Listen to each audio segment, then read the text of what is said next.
Hi friends, welcome back to my channel. ఈ రోజు మీకు ఈ సీరియల్లో ఏం జరిగిందో తెలుసుకోవాలి అనుకుంటున్నారా? అయితే వెంటనే మనం సీరియల్లోకి వెళ్ళిపోదాం. ఇక ధీరజ్ అయితే మొత్తానికి ప్రేమని రెచ్చగొట్టి తను ట్రైనింగ్ కి వెళ్లేలాగా చేస్తాడు. ఇక ప్రేమ అయితే భద్రావతి అలాగే సేనాపతిలతో మాట్లాడి ఇక అక్కడి నుంచి కూడా తను కోచింగ్ సెంటర్ కైతే బయలుదేరుతుంది. ఇంకా ధీరజ్ కూడా ప్రేమ కోసం కోచింగ్ సెంటర్ కైతే వెళ్తాడు. ఇక ప్రేమని చూసి ఒసై దయ్యం ఆగవే ఆగు అంటూ ఇక ధీరజ్ అయితే ప్రేమ వెంట పడుతూ ఉంటే ప్రేమ మాత్రం ధీరజ్ ని పట్టించుకోకుండా అక్కడి నుంచి వెళ్లిపోతుంది. ఇంకా ధీరజ్ ఏంటే మాట్లాడుతుంటే వెళ్లిపోతున్నావేంటి, కాస్త నేను చెప్పేది వినవే అంటూ ఇక ధీరజ్ అయితే ప్రేమ చెయ్యి పట్టుకోపోతుంటే అప్పుడే ఇంకా ఆ ఇన్స్టిట్యూట్ లో కాపలాగా ఉన్న సెక్యూరిటీ అక్కడికి వచ్చి ఆగు, ఎవరు నువ్వు, ఎందుకు అమ్మాయిని ఇబ్బంది పెడుతున్నావు? నీ వాలకం చూస్తుంటే ఆ అమ్మాయి వెంట పడి అమ్మాయిని ఇబ్బంది పెడుతున్నట్టుగా అనిపిస్తుంది అని అంటుంటే అంతలేదు, తను నా భార్య అని చెప్పడంతో ఒక్కసారిగా ఆ సెక్యూరిటీ ఏంటి అమ్మాయి నీ భార్య, ఏమా ఇతను చెప్పేది నిజమేనా అని అడగడంతో చూడండి సార్, అతనెవరో నాకు తెలీదు, అతనికి నాకు ఎట్లాంటి సంబంధం లేదు, నన్ను ఇదిగో ఇలా విసిగిస్తున్నాడు నా వెంటపడి అంటూ ఇక ప్రేమ అయితే సెక్యూరిటీకి చెప్పి అక్కడి నుంచి తన క్లాస్కైతే వెళ్లిపోతుంది. ఒక్కసారిగా ధీరజ్ ప్రేమ చెప్పిన మాటలు విని ఒసై రాక్షసి, ఎంత చిన్న గొడవైతే మాత్రం ఇలా మగుడే కాదని చెప్తావా, అసలు నేనెవరో తెలీదని చెప్తావా, ఇది అన్యాయం అంటూ ఇక ధీరజ్ అయితే ప్రేమని పిలుస్తూ ఉంటాడు. ప్రేమ మాత్రం పట్టించుకోకుండా ఇంకా లోపలికైతే వెళ్లిపోతుంది. సెక్యూరిటీ అయితే ఎవయ్యా పద నడు, అసలు ఒక అమ్మాయిని పట్టుకుని పెళ్ళామని చెప్పడానికి సిగ్గులేదా అంటూ ఇక ధీరజ్ ని బలవంతంగా బయటికైతే గెంటేస్తారు. ఇంకా ధీరజ్ ఏం చేస్తాం, తప్పదు, పెళ్ళం అలిగినప్పుడు ఇదిగో ఇలాగే నలుగురు దగ్గర మాటలు పడాలి, బయటకొచ్చే వరకు వెయిట్ చేద్దామంటూ ఇంకా ధీరజ్ అయితే అక్కడే కూర్చుని ఉంటాడు. ఇంకా ఇది ఇలా ఉండగా ఇక్కడ చూస్తే వల్లి అయితే ఎలా అయినా సరే ఇంకా సాగర్ ని రెచ్చగొట్టాలి, అలాగే సాగర్ నర్మదల మధ్యలో చిచ్చు పెట్టాలి, అక్కడ కూడా అగ్గి రాజేయాలి. ఇక ప్రేమ ఈ గడప దాటినట్టు నర్మద కూడా ఈ గడప దాటి బయటికి పోవాలి అంటూ ఇక వల్లి అయితే అటూ ఇటూ తిరుగుతూ తెగ ఆలోచించేస్తుంది. ఇంతలో నర్మద వల్లికి ఎదురుగా వెళ్తుంది. ఒక్కసారిగా వల్లి నర్మదని చూసి భయంతో వెనక్కి తిరుగుతుంటే ఆగు, నిన్నట్టుంచి చూస్తున్నాను, నువ్వు తెగ సంతోషంగా ఉన్నట్టున్నావు అని అంటుంటే అయ్ బాబాయ్ అట్టా మాట్లాడతావేంటి నర్మద, నేనెందుకు సంతోషంగా ఉంటాను అని అంటూ ఉంటే చూడు, నిన్నట్టుంచి గమనిస్తూనే ఉన్నాను, నువ్వు చాలా హ్యాపీగా ఉన్నావు, పైగా ఆ హ్యాపీనెస్ కి కారణం కూడా నాకు తెలుసు అని అంటుంటే ఒక్కసారిగా వల్లి అయ్ బాబాయ్ ఇదేటిది, ఈ నర్మద కనిపెట్టేసిందా అన్నట్టుగా ఇంకా వల్లి అయితే నర్మద వైపు చూస్తూ చూడు నర్మద, నేను హ్యాపీగా ఏమీ లేను, మామూలుగానే ఉన్నాను, ఇంట్లో సంతోషంగా ఉన్న టైంలో ఇటా గొడవలు జరిగితే ఎవరమ్మా సంతోషంగా ఉంటారు అని అంటుంటే ఆపుతావా నీ డ్రామాలు, చూడు ఇంటి నుంచి ప్రేమ వెళ్ళిపోయినప్పుడు కనీసం ఆగమని నువ్వు ఒక్క మాట కూడా మాట్లాడలేదు, పైగా ప్రేమ వెళ్ళిపోయినందుకు తెగ సంబరపడిపోతున్నావు, ఇంకా ఎవరి కొంపలు కూల్చాలనుకుంటున్నావు అని అడగడంతో ఒక్కసారిగా వల్లి చూడండి, గతంలో నేను చాలా తప్పులు చేశాను, అంత మాత్రాన ఇట్టా ప్రేమని ఇంటి నుంచి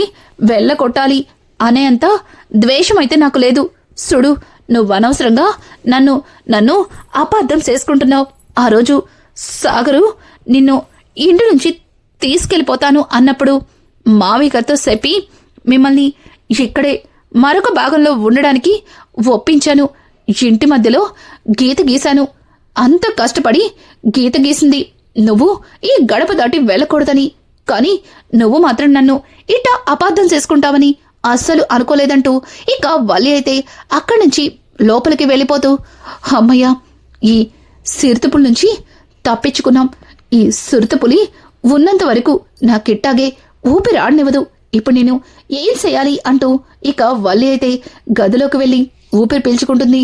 ఇది ఇలా ఉండగా ఇంకా నర్మద అయితే ప్రేమ మనసుని ఎట్లా మార్చాలి, తిరిగి మళ్ళీ ప్రేమని ఇక్కడికి ఎలా తీసుకురావాలి, పైగా మావయ్య గారు అత్తయ్య గారి మీద విపరీతమైన కోపంతో ఉన్నారు, అసలు మావయ్య గారిని మళ్ళీ ఎలా కూల్ చేయాలి అంటూ ఇక నర్మద ఆలోచిస్తూ ఉండగా ఇంతలో సాగర్ చాలా కోపంగా లోపలికైతే వెళ్తుంటాడు.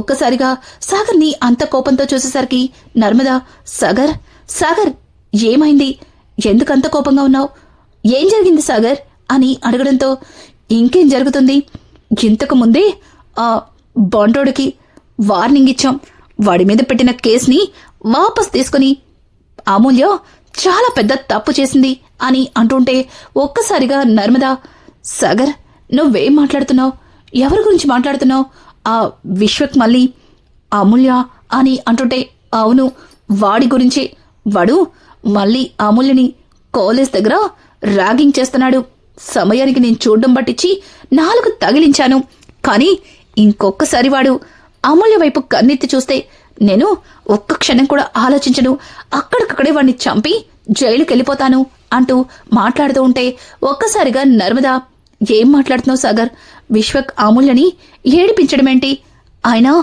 నువ్వు ఈ విషయాన్ని ఎవ్వరితో చెప్పకు, ఇప్పటికే ఇంట్లో చాలా గొడవలు జరుగుతున్నాయి, మళ్ళీ ఇదో కొత్త సమస్యగా మారకూడదు అని అంటూ ఉంటే, అవును నేను ఇంట్లో అందరికీ సమస్యలు సృష్టించేవాళ్లా కనిపిస్తున్నాను, నువ్వేమో ధీరజ్ ప్రేమలకి పెళ్లి చేసి చూడు అంత పెద్ద నిజాన్ని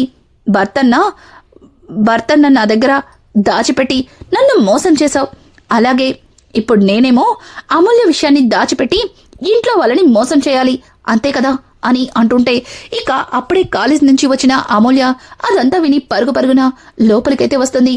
ఇక డోర్ వేసి, చూడనయ్య నువ్వు ఈ విషయాన్ని ఇప్పుడు నాన్నతో చెప్తే ఇప్పటికే కోపంగా ఉన్న నాన్న ఈ విషయంలో మరింత ఆవేశపడతారు, ఇక విశ్వక్ని చంపటానికి కూడా వెనుకాడరు, ఇప్పటికే ఆ ఇంటికి మనకి ఎన్నో గొడవలు జరుగుతున్నాయి, పైగా ప్రేమ వదిన మన మీద కోపంతో అలిగి ఆ ఇంటికి వెళ్ళిపోయింది, ఇక నాన్న ఆవేశంలో వెళ్ళి ఆ విశ్వక్నేమైనా చేస్తే ఇక ప్రేమ వదిన జీవితంలో ఈ ఇంటికి గడప తొక్కదు, చూడనయ్య నువ్వు ఈ విషయాన్ని ఇక్కడితో వదిలేసే, ఒకవేళ వాడు అంతగా ఇబ్బంది పెడితే ఈసారి ఖచ్చితంగా నాన్నతో మాట్లాడదామంటూ ఇంకా అమూల్య అయితే సాగర్కి నచ్చ చెప్పడంతో పక్కన ఉన్న నర్మద కూడా, అవును సాగర్ అమూల్య చెప్పేది కూడా నిజమే, ఒకసారి తను చెప్పేది కూడా విను, ఈ విషయాన్ని మావయ్య గారితో చెప్పద్దు, ఆ విశ్వకి. ఇక నర్మద కూడా సాగర్కి నచ్చ చెప్పడంతో సాగర్ ఏం చేయాలో అర్థం కాక అక్కడి నుంచి కోపంతో బయటకైతే వెళ్ళిపోతాడు. ఇక అమూల్యతో నర్మద మాట్లాడుతూ, నర్మద అమూల్య ఏంటిదంతా, సాగర్ చెప్పేది నిజమా అని అంటూ ఉంటే ఇక అమూల్య అయితే, వదిన విశ్వక్ నన్నేమీ ఏడిపించట్లేదు, కానీ విశ్వక్ తను మారిపోయానని అలాగే తనని క్షమించమని నన్ను ప్రాధేయపడుతున్నాడు, ఇంతకు ముందు కూడా విశ్వక్ ఇలానే చేసి నన్ను మోసం చేశాడు, తర్వాత ఇప్పుడు కూడా అలాగే చేస్తున్నాడు, కానీ గతంలో విశ్వక్ వేరు ఇప్పుడు విశ్వక్ వేరు, ఒకవేళ విశ్వక్లో నిజంగానే మార్పు వచ్చిందేమో అని కూడా అనుమానంగా ఉంది, ఎందుకంటే తను నన్ను ఏ రకంగా ఇబ్బంది పెట్టట్లేదు, అలాగే నన్ను ర్యాగింగ్ చేసిన వాళ్ళని కూడా కొట్టి వాళ్ళకి బుద్ధి చెప్పాడు అంటూ ఇంకా అమూల్య చెప్పిన మాటలకి ఒక్కసారిగా నర్మద షాక్ అయిపోతుంది. ఏంటి నువ్వు చెప్పింది నిజమా, నిజంగానే విశ్వక్లో మార్పు వచ్చిందంటావా అని అంటుంటే, ఏమో వదినా, విశ్వక్లో మార్పు వచ్చిందో లేదో నాకైతే తెలీదు, కానీ ఇట్లాంటి పరిస్థితుల్లో విశ్వక్ గురించి చెప్పి నాన్నని బాధ పెట్టలేను, అలాగే ఇంట్లో గొడవల్ని పెంచలేను అంటూ ఇక అమూల్య అక్కడి నుంచి వెళ్ళిపోతుంది. ఇక నర్మద అయితే చాలాసేపు ఆలోచించాక ఇక తను ఒక నిర్ణయానికి వచ్చినట్టుగా ఫేస్ పెడుతుంది. ఇంకా ఇది ఇలా ఉండగా ఇన్స్టిట్యూట్లో తనైతే ప్రేమ అయితే తన క్లాస్ని కంప్లీట్ చేసుకుని బయటకైతే వస్తుంది. ఒక్కసారిగా ధీరజ్ ప్రేమని చూసి, వస్తుంది దయ్యం, రాని నీ పని చెప్తాను అంటూ ఇక ధీరజ్ బయట నుంచుని ప్రేమ కోసం వెయిట్ చేస్తూ ఉంటే ప్రేమ బయటకొచ్చి అసలు ధీరజ్ నే చూడనట్టుగా అక్కడి నుంచి ముందుకి నడుచుకుంటూ వెళ్తుంది. ఒక్కసారిగా ధీరజ్, ఏయ్ పొట్టి ఆగవే ఆగు అంటూ ఇక ప్రేమకి ఎదురుగా వెళ్ళి నుంచుంటాడు. ఇంకా ప్రేమ, నీకొక్కసారి చెప్తే అర్థం కదా, అయినా నన్ను ఇంటి నుంచి వెళ్ళిపోమని చెప్పింది నువ్వే కదా, మరి నేనే ఎక్కడికి వెళ్తే నీకెందుకు, నేనేమైతే నీకెందుకు, ఎందుకు నా చుట్టే తిరిగి నన్ను ఇబ్బంది పెడుతున్నావు అంటూ ప్రేమ అయితే ఇక ధీరజ్ మీద కోపాడుతుంది. ధీరజ్ అయితే చూడు, అదంతా నేను కావాలని చేయలేదు, అనుకోకుండా అలా జరిగిపోయింది. మీ నాన్న మా అమ్మని ఇష్టం వచ్చినట్టు మాట్లాడాడు, అలాగే మా నాన్నని అవమానించాడు. మరి నా కళ్ళ ముందే మా అమ్మ నాన్నల్ని అవమానిస్తుంటే అది చూస్తూ ఎలా ఊరుకుంటాను చెప్పు.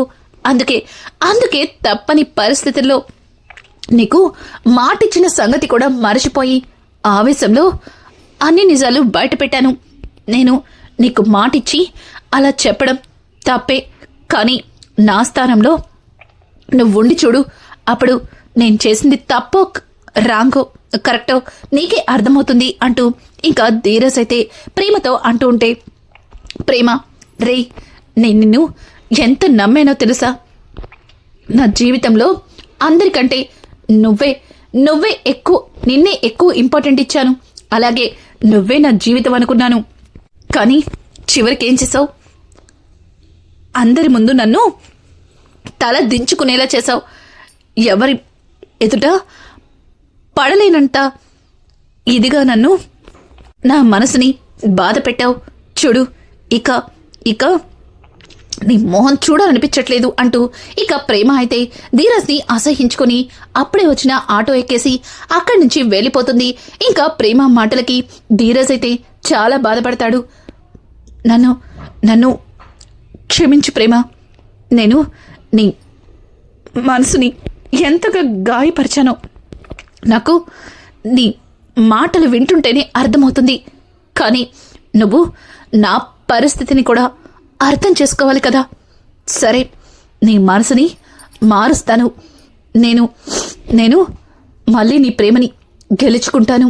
నువ్వు కోరుకున్నట్టుగానే 2 కుటుంబాల మధ్యలో మళ్ళీ నీ మెడలో తాళి కడతాను అంటూ ఇక ధీరజ్ అయితే ప్రేమ వెళుతున్న దారి వైపు చూస్తూ తన మనసులో ఉన్న బాధ మొత్తాన్ని కూడా బయట పెడతాడు.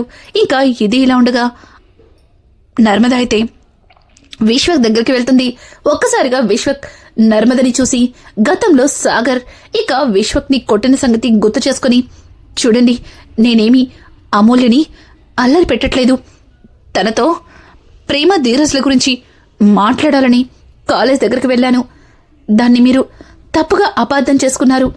అందుకే సాగర్ అక్కడ కొట్టాడు కూడా. ఇప్పుడు దాని గురించి మీరు నాతో మాట్లాడాలని వచ్చారు కదా అంటూ ఇక విశ్వక్ అయితే ఒక్కొక్క అడుగు వెనక్కి వేస్తూ ఇంకా నర్మదతో మాట్లాడుతూ ఉంటే, నర్మద చూడు, నేను నిన్ను కొట్టడానికో తిట్టడానికో రాలేదు. అసలు నువ్వు అమూల్యతో ఏం మాట్లాడాలనుకున్నావు? అసలు నువ్వు అమూల్యకి ఏం చెప్పాలనుకుంటున్నావు? నాతో చెప్పు అని అడగడంతో, చూడండి, ప్రేమ ధీరజ్లిద్దరూ ఎట్లాంటి పరిస్థితుల్లో పెళ్లి చేసుకున్నా వాళ్ళిప్పుడు ఒకరినొకరు ప్రేమించుకుంటున్నారు. అలాగే ఒకరు లేకుండా ఒకరు బ్రతకలేరు. అక్కడ ధీరజ్ ఎట్లా ఉన్నాడో నేను ఊహించగలను. కానీ మా ఇంట్లో నా చెల్లి ప్రేమని చూస్తుంటే నేను తట్టుకోలేకపోతున్నాను. ఇప్పటికే వాళ్ళిద్దరి మధ్యలో వచ్చిన ఈ దూరాన్ని మరింత దూరం అవ్వకుండా దగ్గర చేయడం కోసమే అమూల్యని హెల్ప్ అడగాలనుకున్నాను. కానీ తను నా మాట వినిపించుకోవట్లేదు, నన్ను అర్థం చేసుకోవట్లేదు. అయినా ఇందులో తన తప్పేమీ లేదులేండి. గతంలో నేను చేసిన తప్పుల వల్లే ఇప్పుడు నన్ను తను నమ్మలేకపోతుంది అంటూ ఇక విశ్వకైతే తన మనసులో ఉన్న బాధని అలాగే తన మంచితనాన్ని నర్మదకి అర్థమయ్యేలా చెప్తాడు. ఇక నర్మద అయితే విశ్వక్ చెప్పిన మాటలకి విశ్వక్ మారిపోయినట్టుగా అర్థం చేసుకుంటుంది. ఇక నర్మద, చూడు, నువ్విలా మారిపోవడం నిజంగా నాకు చాలా సంతోషంగా ఉంది. కానీ ప్రేమ ధీరజ్లు కలవాలంటే అది నువ్వు నేను చేస్తే కలవరు. వాళ్ళిద్దరి మధ్యలో ఉన్న దూరాన్ని చెరిపేస్తే వాళ్ళిద్దరూ దగ్గరవుతారు. చూడు, చెల్లెల జీవితం గురించి నువ్వు ఆలోచించడం చాలా బాగుంది అంటూ ఇక నర్మద అయితే అక్కడి నుంచి వెళ్ళబోతుంటే ఇక విశ్వక్, ఆగండి, మీతో కొంచెం మాట్లాడాలి అంటూ ఇక విశ్వక్ అయితే నర్మదతో ఏదో చెబుతూ ఉంటాడు. ఒక్కసారిగా నర్మద, ఏం మాట్లాడుతున్నావు అని అంటుంటే, అవునండి, నేను చెప్పింది నిజం. నాకెందుకో నిన్న జరిగిన గొడవ కావాలనే జరిగినట్టుగా అనిపించింది.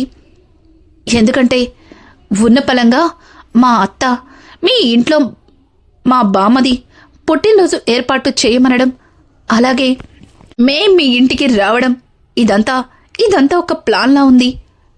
నేను ముందు రోజు నైటు సరిగా నిద్ర పట్టగా బయట బాల్కనీలో తిరుగుతూ ఉంటే అదే మీ ఇంట్లో ఉన్న మీ పెద్ద కొడలు వల్లి మా అత్తని కలవడానికి వచ్చింది.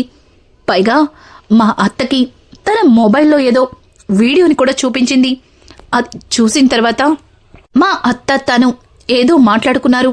వాళ్ళిద్దరూ ఏం మాట్లాడుకున్నారో అయితే నాకు తెలియదు గాని మరుసటి రోజు ఉదయాన్నే మా అత్త మీ ఇంట్లో బామ్మ పుట్టినరోజు జరపడానికి ఒప్పుకుంది.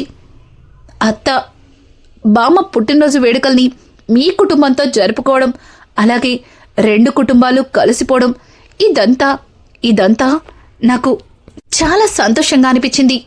కానీ ఉన్నట్టుండి ప్రేమ మీ ఇంటి నుంచి వచ్చేయడం, అలాగే ధీరజ్కి ప్రేమకి మధ్యలో దూరం ఏర్పడ్డం, ఇదంతా చూస్తుంటే నాకెందుకో ఆ వల్లి మా అత్తతో ఏదో చెప్పినట్టుగా అనిపిస్తుంది అంటూ ఇక విశ్వకైతే, చూడండి, దీని గురించి అమూల్యతో మాట్లాడాలి అనుకున్నాను, కానీ సాగర్ నన్ను అర్థం చేసుకోలేదు అంతే అని ఇక విశ్వకైతే అక్కడి నుంచి వెళ్ళిపోతాడు.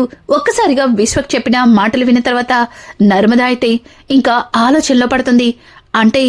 అంటే భద్రావతికి అలాగే ఆ కుటుంబానికి ప్రేమ ధీరజ్ల పెళ్లి ఎలా జరిగిందన్న విషయం వల్లి చెప్పుంటుందా? ఇదంతా వల్లికెలా తెలుసు అంటూ ఇక నర్మద అయితే ఆలోచించుకుంటూ అక్కడి నుంచి నేరుగా ఇంటికి వస్తూ ఉంటుంది. ఒక్కసారిగా ఇంటికి వచ్చిన నర్మద ఇక అప్పుడే ఆటోలోంచి దిగుతున్న ప్రేమని చూస్తుంది. ప్రేమ అంటూ నర్మద ప్రేమ దగ్గరికి వెళ్లబోతూ ఉంటే ఇంతలో భద్రావతి అయితే హడావుడిగా బయటికి వచ్చి ప్రేమని దగ్గరుండి మరీ లోపలికి తీసుకెళ్తుంది. ఇక అది చూసిన నర్మద ఒక అడుగు ముందుకు వేసి అక్కడే ఆగిపోతుంది. ఇంకా జరిగిందంతా చూస్తుంటే ఆలోచిస్తుంటే ఇదంతా వల్లి కుట్రలో భాగమా అంటూ ఇక నర్మద ఆలోచనలో పడి అక్కడి నుంచి లోపలికైతే వస్తుంది. ఒక్కసారిగా కిచెన్లో కూర్చుని ఇక భాగ్యంతో మాట్లాడుతున్న వల్లినైతే గమనిస్తుంది. కానీ వల్లి నర్మద తనని గమనిస్తుందని ముందుగానే తెలుసుకుని తను కాస్త జాగ్రత్త పడుతూ భాగ్యంతో సరదాగా నవ్వుతూ మాట్లాడుతూ, అమ్మోయ్, ఇంట్లో జరుగుతున్న గొడవలు చూస్తుంటే నాకు చాలా బాధగా ఉంది. కనీసం ముద్ద కూడా గొంతు దిగట్లేదు. కానీ ఏం చేస్తాం, బతకడానికి ఏదో ఒకటి తినాలి కదా అంటూ ఇక ఇంట్లో వాళ్ళ మీద తెగ ప్రేమని వలకబోస్తున్నట్టుగా వల్లి మాట్లాడుతూ ఇక కాల్ కట్ చేస్తూ వెనక్కి తిరిగి నర్మదని చూస్తుంది. ఇక నర్మద అయితే వల్లి మాటలు విన్న తర్వాత ఇంకా అక్కడి నుంచి వెళ్ళిపోదామన్నట్టుగా వెనక్కి తిరుగుతుంది. ఇక నర్మదని చూసిన వల్లి, నర్మద సల్లాయ్, ఏంటి వచ్చి వెళ్ళిపోతున్నావు, ఏమన్నా కావాలా అంటూ ఇక వల్లి అయితే కావాలని నర్మద దగ్గరికి వస్తుంది. నర్మద ఏమీ అక్కర్లేదు అన్నట్టుగా అక్కడి నుంచి ఇక తన గదిలోకైతే వెళ్ళిపోతుంది. ఇది ఇలా ఉండగా ఇంకా భాగ్యం మరొకసారి వల్లికి ఫోన్ చేస్తుంది. ఇక వల్లి అయితే భాగ్యంతో మాట్లాడుతూ, అమ్మోయ్, ఇందాక నర్మద వచ్చింది, అందుకే అట్టా మాట్లాడాను. అయినా ఇలా ఇంట్లో ఫోన్ మాట్లాడుకోవడం అంత బాగోదులే, ఎవరన్నా వింటే తర్వాత డౌటింగ్ వచ్చేస్తుంది అంటూ ఇక వల్లి కాల్ కట్ చేసి అక్కడి నుంచి బయటకైతే వస్తుంది. ఇక కొంతసేపటికి భద్రావతి అయితే వల్లికి సైగ చేసి ఇంకా పక్కకైతే పిలుస్తుంది. ఇక భద్రావతి పిలవడంతో వల్లి భద్రావతి దగ్గరికెళ్లి భద్రావతితో మాట్లాడుతూ ఉంటుంది. అలా భద్రావతి వల్లి ఇద్దరు కూడా ఏదో మాట్లాడుకుంటూ ఉండగా అప్పుడే ఇంటికి వస్తున్న రామరాజు అదైతే గమనిస్తాడు.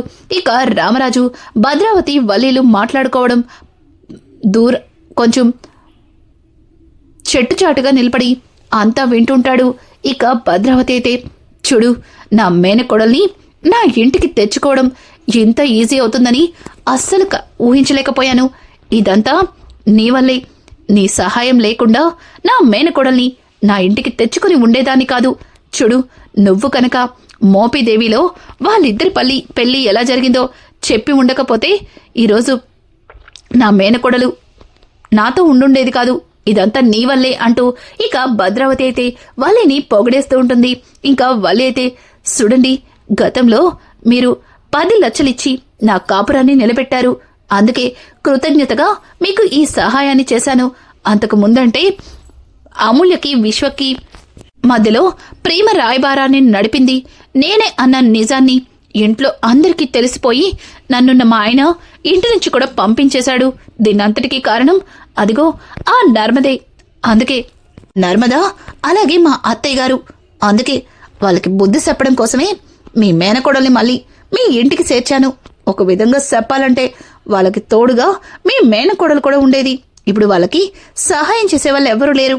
అలాగే మీ మేనకోడల్ని తిరిగి మళ్ళీ ఇంటికి రాకుండా కూతంత జాగ్రత్తగా చూసుకోండి అంటూ ఇక వల్లి అయితే వాళ్ళకి చెప్పేసి అక్కడి నుంచి లోపలికి రాబోతుంటే ఒక్కసారిగా రామరాజు వల్లికి ఎదురుగా నుంచుంటాడు. ఇక వల్లి అయితే రామరాజుని చూసి గుండాగినంత పనవుతుంది. ఎందుకంటే రామరాజు వల్లి భద్రావతిల మాటని వినేసుంటాడని వల్లి అయితే భయపడుతుంది. ఇక రామరాజు అయితే వల్లి చెంప పగలకొట్టి, నిన్ను ఎంత నమ్మాను, ఏ రోజు కూడా ఈ ఇంటి కోడలిగా నిన్ను చూడలేదు, నా కన్న కూతురుగానే చూసుకున్నాను. కానీ నువ్వు నా వెనకుండి నా కుటుంబంలోనే గోతులు తవ్వుతావా అంటూ రామరాజైతే ఇక వల్లికి ఊహించిన షాకే ఇస్తాడు. రానున్న ఎపిసోడ్స్ మరింత ఇంట్రెస్టింగ్ గా మారిపోతున్నాయి. ఈ వీడియో మీకు నచ్చినట్టయితే లైక్ చేసి సబ్స్క్రైబ్ చేసుకోవడం మాత్రం మర్చిపోకండి. Thanks for watching. Hi friends, welcome back.